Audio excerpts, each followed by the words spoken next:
춘천 한마음교회 김창규입니다. 저는 직업을 통해서 세상적으로 성공한 사람들을 많이 만났었는데 그들 삶의 마지막을 보며 인생의 허망함을 느꼈습니다. 그러면서도 개인적으로는 나 중심으로 철부지처럼 살았는데요. 이제 부활하신 예수님을 만나 그분을 주인으로 영접하고 그분이 주신 사명을 찾은 이야기를 나누고자 합니다. 저는 중소도시의 유복한 집안의 오남일녀 중 막내로 태어나 주위 사람들의 많은 사랑과 관심을 받으며 자랐습니다. 중학교부터는 형들과 함께 서울에서 다녔는데 자잘한 일탈이야 있었지만 고등학교를 졸업할 때까지는 대체로 부모님의 기대에 부응하는 모범생이었습니다. 대학은 제가 좋아서가 아니라 선생님의 권유로 카트라인이 높았던 경제학과에 들어갔습니다. 그러나 저는 경제학엔 별 관심이 없었고 부모님이 주는 용돈으로 매일 놀고 연애하느라 정신이 없었습니다. 그렇게 1학년을 보내고 나니 이래서는 안 되겠다 싶어 군대 다녀와서 공부 좀 해보자는 생각으로 입대 신청을 했는데 눈이 너무 나빠 신체검사에서 예상치 못한 면제 판정이 났습니다. 그래서 저는 이건 계속 놀라는 사인인가 보다 하고 원 없이 쭉 놀면서 대학을 다녔습니다. 4학년 때에도 저는 취직할 생각은 안 하고 연극과 영화, 음악에 빠져 지냈었죠. 그러다가 대학원에 진학해서는 취미삼아 연극을 해서 한국일보 무대에 서보기도 했습니다.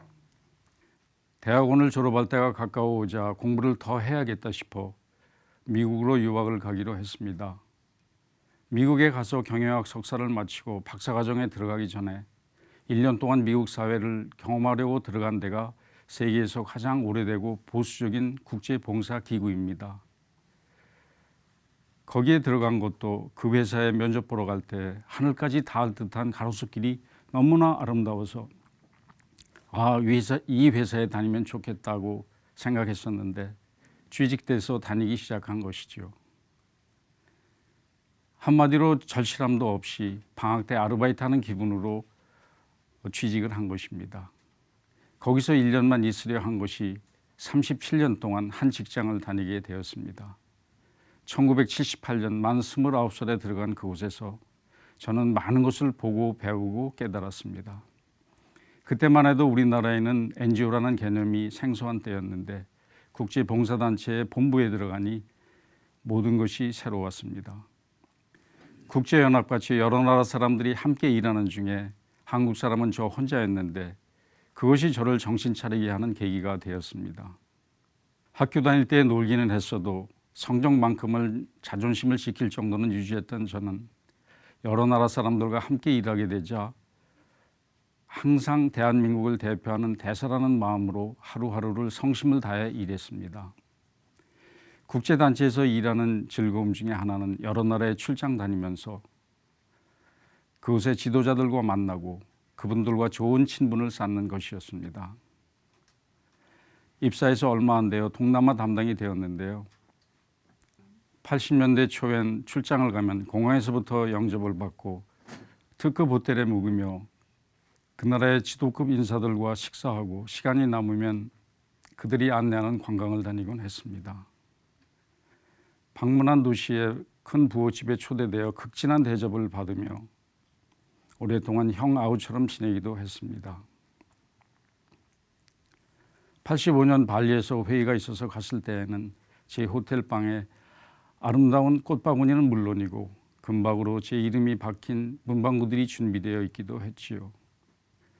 한마디로 30대 초반에 꿈인가 생신가 할 정도의 대접을 받으며 사회생활을 시작했던 것입니다. 입사 때부터 주 5일 근무를 하면서도 휴가는 1년에 4주였는데 그걸 다 못 쓰면 다음 해로 넘어가서 쌓였습니다. 평소에도 경치 좋은 곳으로 며칠씩 놀러 다니거나 식당 리뷰를 보고 알아낸 맛집을 주말이면 찾아가고 미술관이나 음악회를 다니며 그냥 철없는 애들처럼 지냈습니다. 오죽하면 저의 실상을 잘 아는 한 선배가 너네들은 우리에겐 내일은 없다는 배짱으로 사는 것 같다고까지 했습니다. 그래도 일은 열심히 해서 저는 동남아 담당에서 한국 지국장, 아태 담당 부장, 회원 업무 총괄국장이라는 직책까지 승진의 승진을 거듭하며 전 세계 인사들과 교류 범위를 넓혔습니다.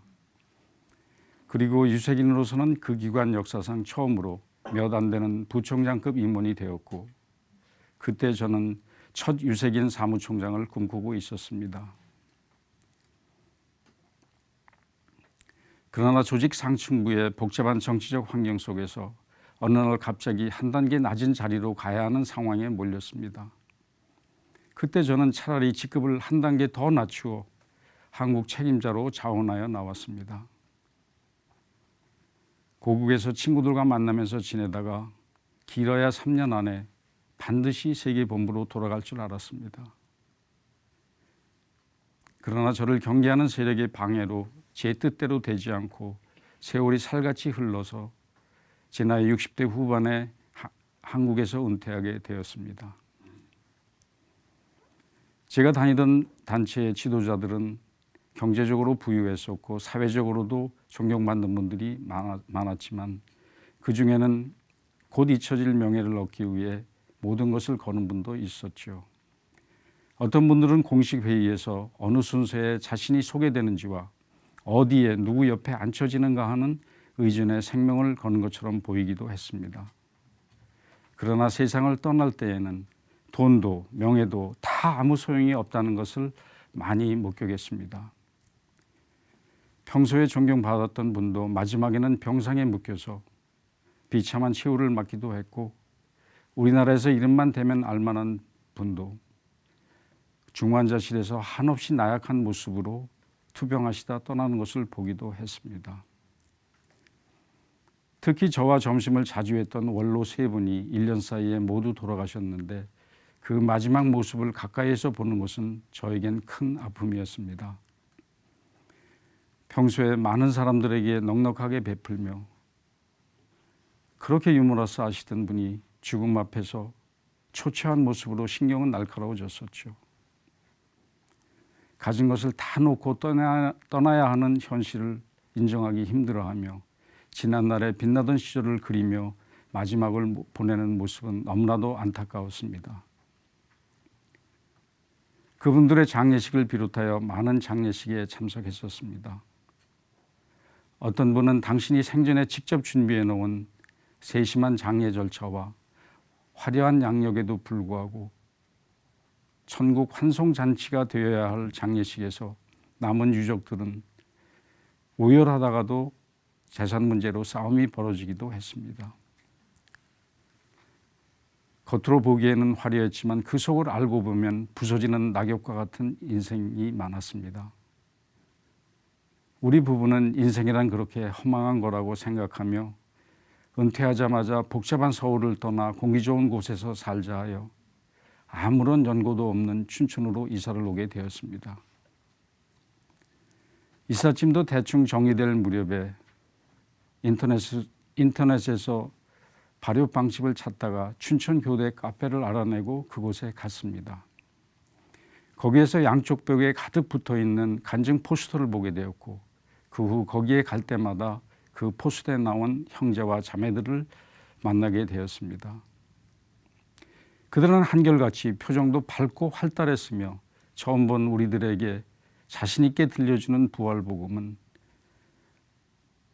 미국에서부터 시작하여 그때까지 이어온 저희 신앙생활에 신선한 자극으로 다가왔습니다. 그때까지 보아온 크리스찬들과는 뭔가 확실히 다르다는 느낌이 있어서 한마음 교회에 가보기로 결정하고 토요 찬양 예배에 갔습니다. 본당에 들어서자 공기부터 달랐었죠. 젊은이들이 뜨겁게 찬양하는 모습에서 기쁨이 넘쳐났고 이어서 성심과 열정으로 부활복음을 선포하시는 목사님이 인상적이었습니다. 가장 놀라웠던 것은 교회에서 만난 평신도들이었습니다. 누굴 만나 얘기를 해도 복음을 간단 명료하게 성경 말씀으로만 설명해 주었습니다. 또 예수님이 2000년 전에 선포하신 말씀을 마치 방금 들은 것처럼 이야기하며 매일 말씀대로 사는 것이 당연하다고 했습니다. 목사님은 예배 때마다 부활을 강조하셨습니다. 예수님은 말씀대로 죽으시고 다시 살아나셔서 우리와 함께 계신다고 했습니다. 부활하신 예수님을 만나 자신의 주인으로 영접하고 그분과 동행해야 진짜 예수님을 믿는 거라고 반복하여 선포하시는 겁니다. 그러는 중에 전능자가 이 땅에 오셨다 가셨는데 그냥 가셨겠는가 라는 말씀이 제 머리를 강타했습니다. 그냥 가시지 않았다면 무엇을 남기고 가셨단 말인가 하는 저희 의문에 대한 분명한 대답이 사도행전 17장 31절에 있었습니다.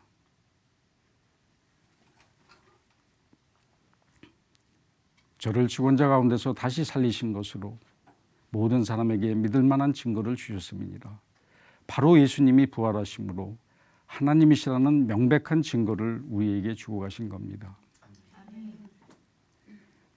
목사님은 또 천지 창조보다 더 중요한 사건이 예수님의 부활이라며 부활하신 그분을 방금 목격한 사람처럼 선포하셨습니다.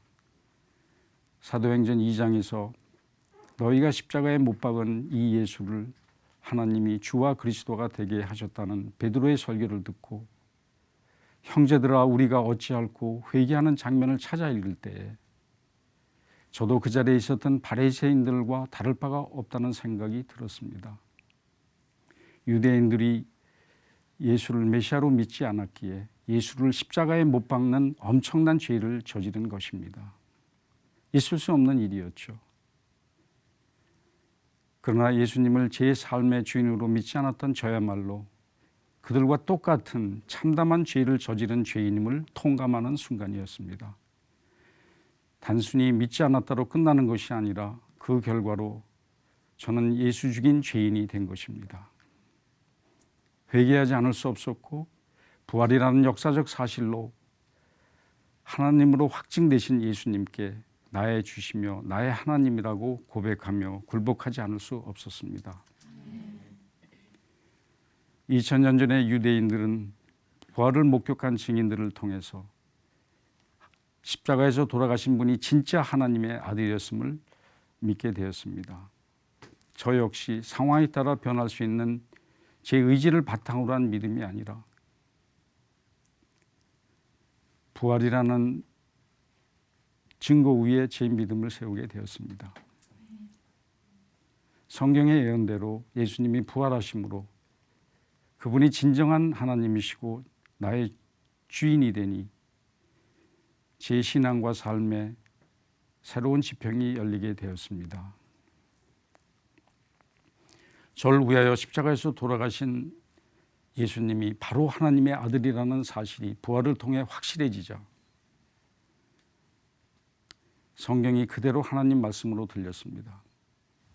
또 부활이라는 렌즈를 통해 십자가를 바라보게 되니 하나님의 사랑이 감당할 수 없을 만큼 크게 다가왔습니다. 이제 부활하신 주로 인해 늘 깨어 있어야겠고 저에게 보이는 이 생의 가치관은 점점 줄어들고 보이지 않는 영생을 향한 소망이 가득 차게 되었습니다. 갈라디아서 5장 24절 말씀대로 저는 이제 육체와 함께 그 정과 욕심을 십자가에 못 박았습니다. 걸핏하면 판단 정지하며 주인 노릇하던 저는 이제 십자가에서 완전히 죽은 것이지요. 부활하신 예수님과 한 생명으로 연합된 저는 이제 죄와 마귀로부터 자유케 되었고 제가 주인이었던 인본주의로부터도 자유해진 것입니다. 부활하신 예수님과 소통하는 새로운 피조물이 되었습니다. 이제 저는 예수님만이 저의 주인이십니다. 아멘.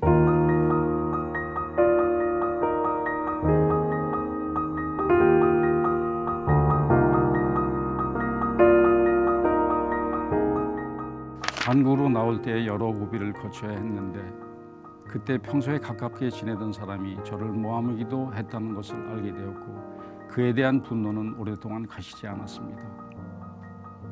그 후 한국에 돌아온 뒤에도 끝까지 저의 세상적인 성공을 가로막았던 사람을 박살내고 싶도록 증오했었습니다. 그러나 부활하신 예수님을 만나고 회개하고 나니 원수 맺고 풀지 못하는 것은 어둠 속에서 제 자신을 죽이는 것임을 깨닫게 되었습니다. 제 고집 때문에 남을 배척하면서 저 자신이 무너져 간다는 것을 알았습니다. 저의 주인이 바뀌고 나니 더 이상 누구 때문이었다면서 주변 사람이나 환경을 탓하지 않게 되고 하나님의 시각으로 보게 되니 저를 괴롭힌 사람을 오히려 불쌍히 여기게 되었습니다. 만약 제가 목표로 삼았던 정상에 올랐다면 아마도 예수님을 찾는 갈급함이 없었을 것이고 전능자를 만날 수 있는 낮은 마음을 가질 수 없었을 것입니다. 그래서 정상 문턱에서 끝난 것을 오히려 감사하게 되었습니다. 이를 통해 하나님을 만나는 통로를 열어주신 것이고 이 모든 것이 하나님의 은혜였습니다. 은퇴하여 춘천으로 오기 전까지 저는 교회에 다니면서도 세상과 양다리를 걸치고 살았습니다. 겉으로는 그럴싸해서 저는 40대부터 외모가 목사님 같이 보인다는 소리를 많이 들었습니다. 그럴 때마다 제 아내는 옆에서 생김새와는 달라요 라며 놀렸고 그러면 저는 이렇게 생긴 것이 내 잘못이냐며 항변하기도 했었습니다. 주인이 바뀌고 나니 우선순위는 물론이고 가치관과 관심 영역이 바뀌었습니다. 저는 지금까지 명예와 성공을 위해 달려왔지만 이제 복음과 영혼에 관심을 갖게 되었습니다. 남을 의식하기 전에 주님을 먼저 의식하게 되었죠. 복음을 전하는 데 소극적이었던 저는 이제 입을 열 때마다 처음 만났던 지체들처럼 담대하게 예수님의 주되심을 증거하게 되었습니다. 아내로부터도 이제 좀 목사님으로 오해받아도 괜찮겠네요 라는 말도 듣게 되었습니다. 이제 부활로서 이 땅에서의 삶의 기준에서 영원한 생명으로 제 삶의 축이 바뀌게 되었고 부활은 저에게 날마다 주는 기적이요 천국에 이르는 열쇠가 된 것입니다. 이제 저는 이 땅에 보내진 하나님 나라의 전권 대사입니다. 그 자격으로 주변의 친구들, 친척들, 길에서 만나는 사람들에게 책자를 건네주며 부활하신 예수와 하나님 나라를 소개하고 접속해야 하여 그들에게 천국에 초청하고 있습니다. 이제 하나님께서 주신 달란트를 이웃들과 나누며 이 생의 삶을 살아야겠다는 소명을 갖게 되었습니다. 얼마 남지 않은 이 땅에서의 삶을 주님께서 주신 사명으로 채울 수 있기를 기도하고 있습니다. 예수님 안에서 항상 기뻐하며 범사에 감사하며 쉬지 않고 기도하는 종이 되어가고 있습니다. 여기까지 인도해 주신 주님께 모든 영광을 올려드립니다. 감사합니다.